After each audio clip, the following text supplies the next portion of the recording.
Almost immediately. He has dropped those units up at the back of the third base. He's going to stem and try to pick off that building nexus, but no, he's going to just load up and get out of there. Wants to keep those units alive for as long as he can, but oh no, Blink is done! Nani blinks down and does pick off one of those medevacs, so a small victory there for Naniwa as Tarson is he's on the ropes a little bit here. That's excellent play by Naniwa. I mean, it didn't go as bad for Tarson as it possibly could have gone, but nevertheless, I'm so surprised that Naniwa has the that he's so secure that he can actually have such a big group of Stalkers, not with his main army. I'd be so afraid, but Naniwa knows, okay, I have sentries, and if it's really necessary to bring those Stalkers along the big fight, I can always jump down in time, and yeah, just excellent play. It's really, really well-positioned army by Naniwa. Yeah, those Colossi are really the great equalizer, especially with so many Marines in the army of Tarson. Tarson has begun his Viking production, just pumping out Vikings 2 at a time off that single reactored starport. I do feel like if Naniwa is going to continue to produce Colossi, that Tarson's going to want to make another starport, but as we can see, Naniwa switched over into Immortals now. We have 1-1 upgrades for Tarzan. I'm really a bit surprised by Naniwa. I really did not expect him to take this third additional Nexus. Right now we have 59 SCVs for Tarzan and 56 Prots for Naniwa. That's reversed world. And Naniwa's normally a player, if he goes for these macro games, he's actually having a lot of probes. And also, of course, he didn't get dropped a single time. So if we take a look at work and skill, I believe it's 1-1. But those were just the original scouting probes. Meanwhile, this Zealot tried to get some information. I think this is going relatively well for Tarzan. If I were Tarzan right now, I'd feel really, well, I'd feel good. Well, I don't know, man. I think it's impossible to say one player is necessarily ahead because the supplies are so close, and you know, the Protoss army does get really, really strong when it reaches this sort of huge, you know, 170 supply mass. The first couple ghosts are now out for Tarson, so those will be good against the Sentries and the High Templar if they ever come. I don't know if these guys are ever going to fight, man. They're just prospering constantly and expanding everywhere. Naniwa does have those very important O2 armor upgrades already. He's going to get actually +1 for his weapons as well, so it's going to be 1-2 anytime soon. Charge is almost done. Storm is getting researched as well. First 2 Archons. Archons, of course, awesome in absorbing damage, but EMP is very, very effective.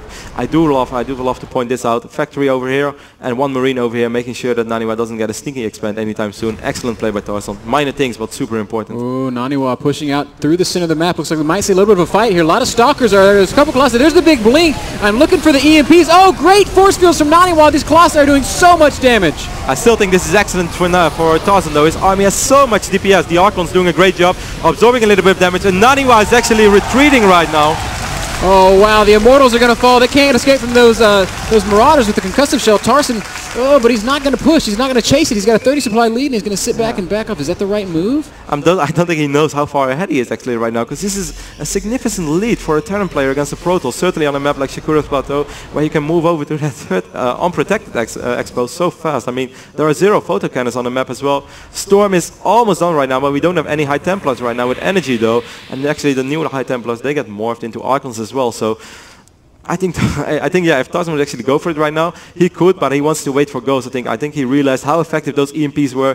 I mean, certainly against Immortals, it matters so much, and of course against Stalkers as well. EMP, a very good spell. Naniwa just going to poke around with these highly mobile Stalkers, pick off a turret, and just try to get a Marauder here. I don't know why Tarson's not engaging this. He's got a lot more stuff. Naniwa is going to blink away almost immediately. I do like the army composition Naniwa is working towards. Meanwhile, perhaps a couple of lonely Marauders in the top side of the map. Perhaps a minor drop in the main base, but not yet. Naniwa's, let's take a look right now, on 11 gates, so that's actually starting to get serious. He's going to be at, he's researching +2. 1 Ghost taking a lot of damage. Good job by Naniwa right there, sniping off 1 Ghost. Oh, SCV's actually in the fight here. Charge Lot's coming up as well. There's not a lot of EMP in this for Tarson, and Naniwa backing him up a lot. These Archons are doing so much damage, and Charge Lots are just so good. Tarson taking huge damage here, Rotterdam. I can't believe how well this is going for Naniwa right now. Still a lot of units left with Tarson though, and he's going into that kind of concave. Good EMP from the high ground, but these Immortals doing an excellent job right now. When the armies get low, okay, that EMP hit hard, but nevertheless, great fight by Naniwa. Oh yeah, Naniwa swinging this way back in his favor. Charge Lots coming up into the third base of Tarson. There is a planetary there, and the Zealots are not going to do too good. Oh! Not no, Naniwa is going to back off. He's not going to continue to commit there. But Naniwa, I feel like he really evened things up there. On even supplies, I think the Protoss army is perhaps a little bit stronger at this stage of the game. Might be, but I also think Tarson was slightly unprepared for that fight. I mean, it seemed kind of weird as well. I didn't expect Naniwa to engage, certainly not so close after he lost. But I guess with 11 gateways, if you warp in 11 units, you suddenly have +20, 24 supply or anything like that. So I guess I can understand why somehow that Naniwa's army became so big. Nevertheless, good fight by Naniwa, but if we take a look at the income tab, I mean, 2,500 minerals a minute against 1,600. This is not bad for Tarson if he can just get a better position next fight. But we shouldn't forget, I mean, that was amazing for the charge lots. Something we pointed out earlier, if you can get that fight in the middle of the map, charge ults are so effective against the Terran army. Another engagement happening here. There is a lot of energy on these ghosts. Wow, that Archon just disintegrating Tarson. He's adding in a lot more ghosts to deal with this sort of Zealot Archon comp that we're getting out of Naniwa. I feel like the late game Zealot Archon army is so good, it's going to require some really excellent control out of Tarson to keep it in check. Yeah, but the more ghosts, the weaker that army becomes. Nevertheless, I do love that Naniwa now once again decides to build Colossi. That's an excellent decision if you ask me. Of course, Tarson can't be aware of that yet, so he's not producing any Vikings, just Starports for now. And he's still on one Starport as well. It is a reactor nevertheless, but still. Finally, one photo cannon being added. I do think that's an excellent decision because Naniwa, does he even have a single observer on the map? No, not a single observer. So just in case personal cloaking would somehow be researched, which we saw. Well, okay, speaking about the devil. So many High Templar in the army of Naniwa. I'm actually really worried for Tarson because just the AoE damage that Toss is going to have here is going to be so high. Vikings have begun being produced again. I feel, well, somewhere Tarson found 2 Vikings. There are 2 Vikings out on the field for Tarson, so he's got something to fight that lone Colossi. But with all that storm and with the Colossus in the mix, Naniwa's army is going to be fearsome. Yeah, but of course 3-3 for Terran, which is well more than halfway done right now, is more effective than the Protoss upgrades. The reason why is of course because Marauders get +2 while all the Stalkers only get +1. So eventually 3-3 against 3-3 is actually benefiting the Terran player. Certainly because of course you can EMP the shields as well, which are by the way not even upgraded yet. Look at that. Naniwa trying to come forward with that High Templar. Tarson recognizing that, stimming, running up, sniping off that that High Templar almost immediately. And Tarson starting to load up. Oh no, never mind. I thought he was going to go with some sort of crazy ghost drop. That was just a misclick. That would have been cool, man. Ghost drop 4 nukes at once. Oh man. Then everybody would really love bases. So 3-3 is almost done. Personal cloaking being almost done as well. Scan goes off. He could throw perhaps a couple of great EMPs. Nice feedback by Naniwa, but nice EMPs as well. Oh no, great so storm! Much storm, and now Naniwa just bearing down on the army of Tarson.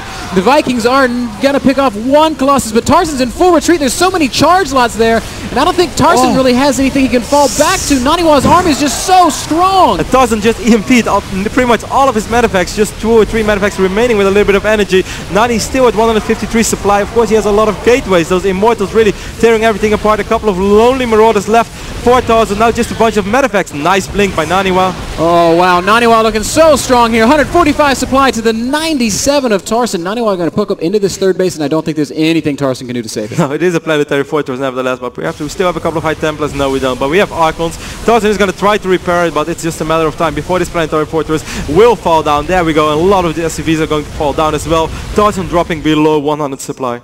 And look at this, Naniwa even sending units around to his other bases just in case drops are materializing anywhere. Look at his 4th base for Tarson under fire. This is going to go down as well, and man, Naniwa is just looking too good right now. Yeah, that fight went so good for Naniwa. I mean, it's always hard to engage. Whether you're a Protoss or a Terran, if you're a Terran, it's hard because Protoss is going to get good storms up, and as Protoss player, if you're going to go engage, Tarson is going to get a couple of great EMPs off. Tarson calls GG, realizing he can't come back anymore. Interesting first map. Man, that was crazy. Tarson put himself in such a good position, getting I mean, I would say decisively ahead there in the mid game, but then Naniwa just choosing a really odd time to engage and getting a really good fight there. Roddy, I really feel like Zealot Archon's just late game, it's so strong. I mean, yeah, it is really strong, don't get me wrong, but what I mentioned is it's just really hard to be the attacking player. Tarson right now decided, okay, I don't want to wait any longer, and he was in a good position, so it makes sense. It makes, of course, sense to attack, but it's so hard, because whenever you attack, your unit starts grouping up, and those storms, man, those were some, you saw the entire army going to red straight away. And even though he can get a couple of decent EMPs off, Naniwa's army was so well spread out, and if Naniwa would have been the attacking player, everything would have been around. EMPs would have been a lot better, storm would have been decent, but not as great as it would have been now. It's just, yeah, sometimes attacking is not the right decision. It creates really interesting situations there where, you know, one player has to attack and neither player really wants to attack. It looks like, I guess, Naniwa just playing it a little bit better there. So we are going to be moving on to game number 2 here shortly. It will be on Metalopolis.